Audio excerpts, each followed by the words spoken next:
Hello,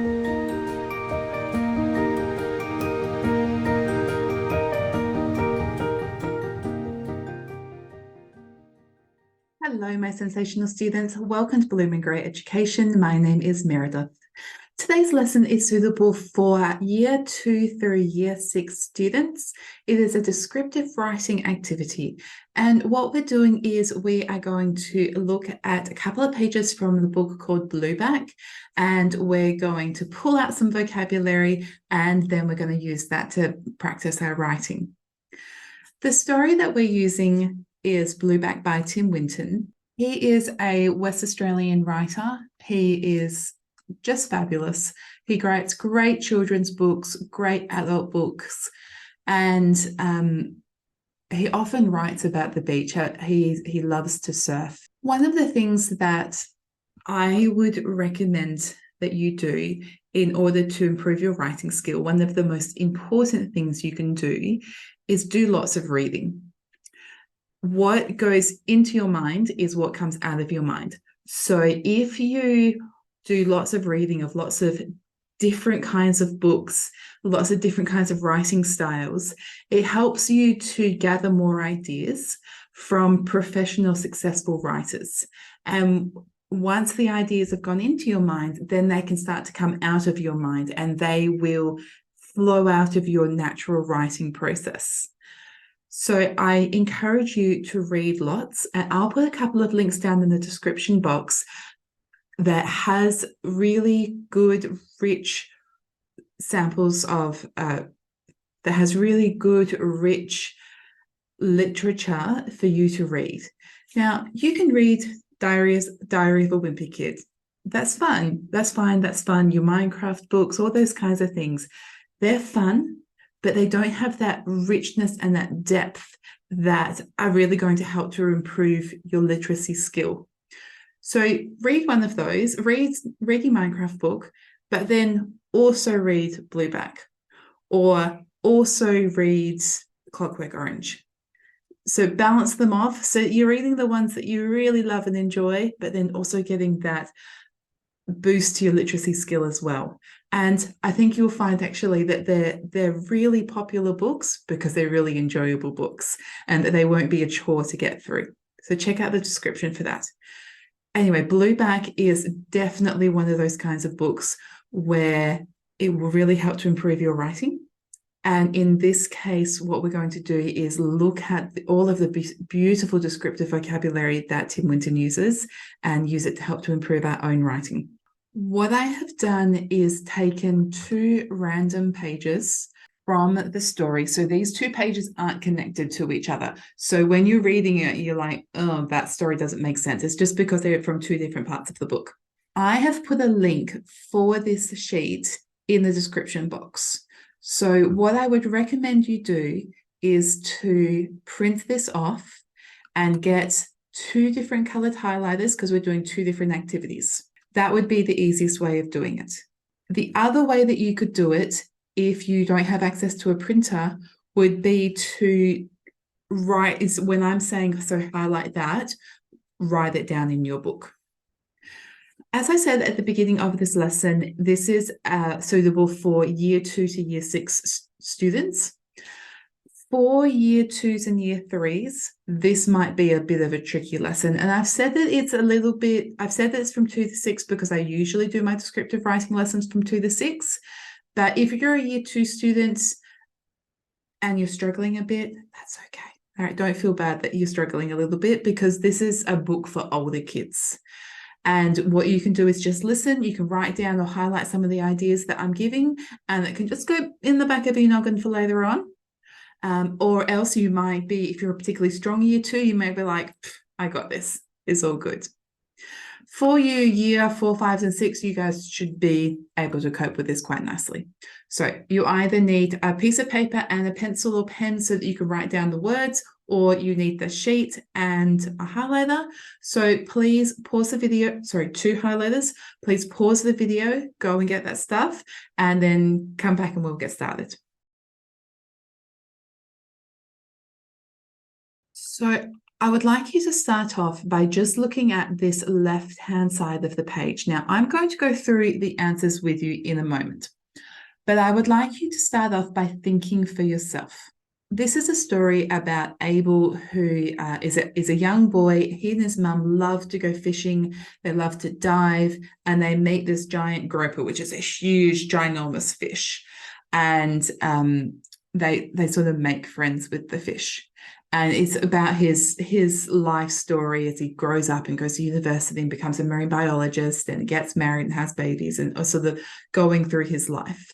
So what we're doing is we're pulling out the vocabulary that is about the ocean, about fishing, swimming, and we're going to be using that to apply it into a fishing, swimming, ocean kind of a setting, which is what we're going to create at the end of the story. Which is what we're going to create at the end of the lesson. So those are the kinds of words that we're looking for. I would like you just to choose one color highlighter and highlight any adjectives describing words or adjectival phrases, which means a collection of words that you think are beautifully descriptive. So let me do the first one to help you get started. After lunch, Abel and his mother anchored the dinghy off Robber's Head and dived into the luminous water. So luminous water would be a good one. We can highlight that, right? And then keep on reading through, see what other ones you think are great, and then unpause the video and I'll show you the ones that I think were a great idea. But I just want you to read through it for yourself and think for yourself to start off with. Okay, off you go. So before we move on, I want to explain a couple of things to you. So we have this nanny guy here and abalone. I'll show you some pictures of what that is because you might not know those kinds of fishing terms. So abalone is like a shellfish kind of a thing, and nanny guy is this beautiful red fish here. And also I'll just quickly show you a groper. It's not a particularly attractive fish, but you can see here it is ginormous. They can be ginormous. Okay, so coming back to this. So he dove into the luminous water. Luminous means bright light. The room was illuminated by the sun, or when the fire burst open, the room was illuminated. So it means to light up. So it means that the water is lighted. Brilliant red schools of nanny guy. So we can put that, oh, sorry about my brilliant red schools of nanny guy parted before them as they slipped down, and they found a patch of abalone, but Blueback was nowhere to be seen. Now, abalone and nanny guy are not particularly descriptive sayings, but what is great about it is that if you're a fisherman and you spend all your time fishing and playing in the water, then you're going to know a lot about fishing. You're going to know a lot about the kinds of fish and creatures who are in the ocean.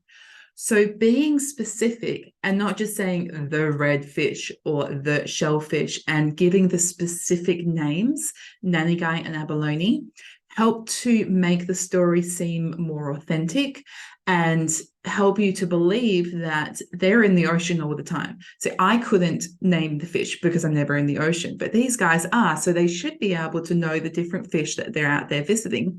So if you are able to use those specific terms, even if it's something as simple as trout or salmon, those kinds of fish that you probably know, then that's really great.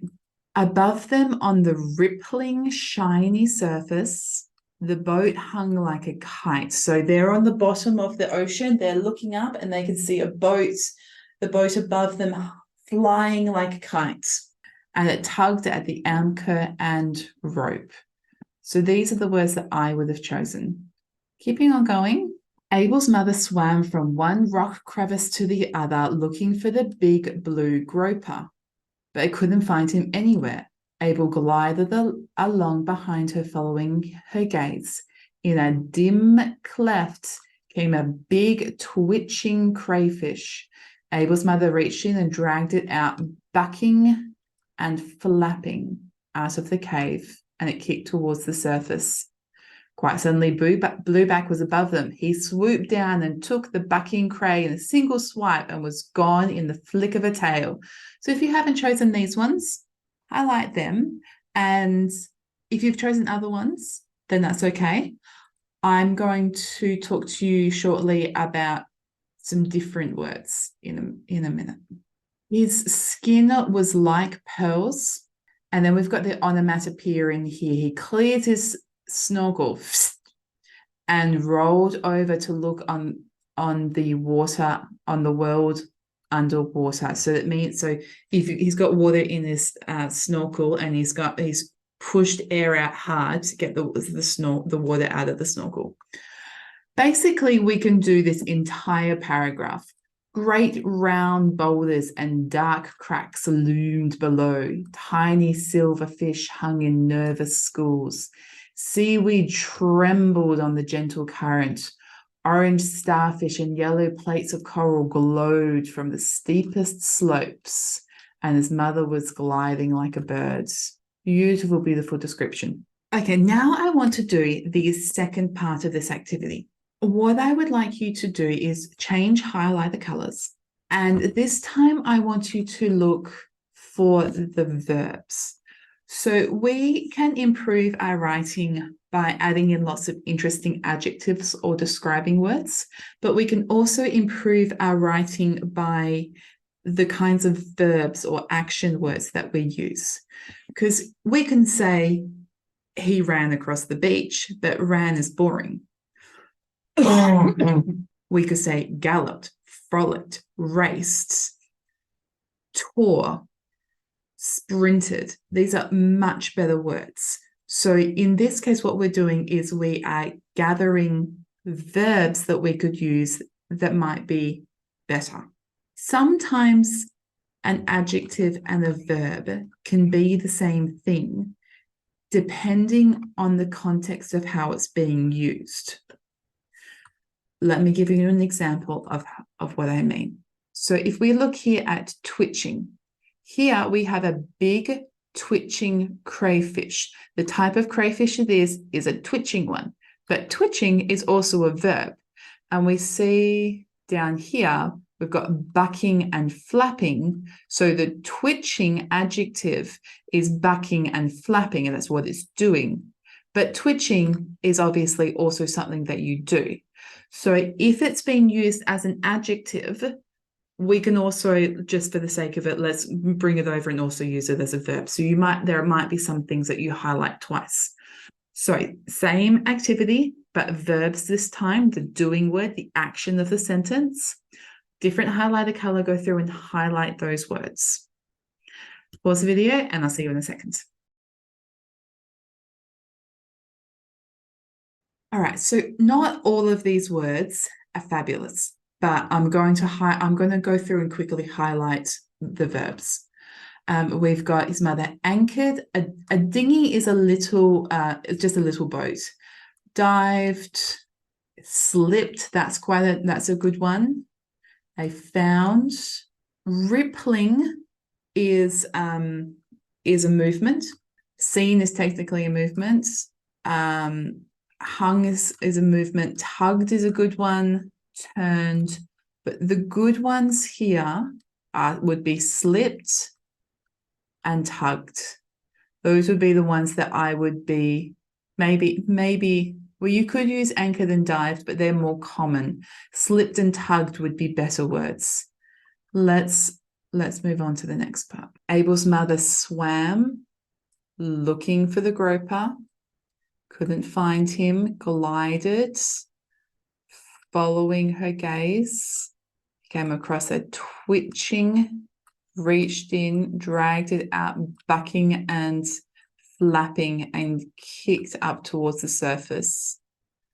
He swooped down and took the bucking prey in a single swipe and was gone with a flick of a tail.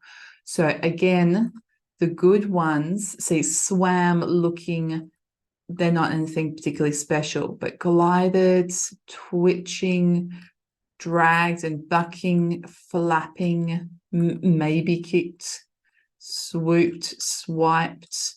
Those are all good words, good descriptive words. I'm just going to skip a few of the easy, more obvious ones because I'm just getting a little bit conscious of time. Loomed, which means they loomed over. Hung in nervous schools, I really like that. They trembled. They glowed. We've already had gliding, and we'll skip over those parts. So those words are good as well. All right, so now what we've done is we've gathered all this vocabulary, and what we're going to do is practice using those words to write an interesting descriptive paragraph. So you should have either those words next to you in the list or those words highlighted on the page next to you. Now you need a lined piece of paper and a pencil or pen so that you can write out your paragraph. I'm going to do an example for you right now. So pause the video, go and get that stuff, come back, have a look at my example. Okay, and here is my example. The luminous golden fish dove into the ocean. Splash! The shock of the cold made it buck and twist. Then it settled into weak trembling. Slowly, as it adjusted, it admired the magnificent world around it. Coral glowed, starfish shone like pearls. It was heavenly. So I've taken luminous, buck, twist, tremble, glowed, and coral, shone like pearls. So I haven't taken every single word that we highlighted. And I mean, you could write a huge thing and use every single word if you wanted to, but I've just chosen some of the ones that inspired me to write my paragraph. So imagine you're a fish. Imagine you are a diver or a swimmer and you're out there enjoying the ocean, the coral, the fish, all the things that you can see around you, and practice using that vocabulary that we've just gathered to write a beautiful paragraph. Okay, that brings us to the end of the lesson. Thank you very much for joining me, and thank you very much. Thank you very much for joining me. I really encourage you to read Blueback by Tim Winton. It's a great story. I would really appreciate it if you could please like this video and subscribe to my YouTube channel. And I look forward to seeing you at the next lesson.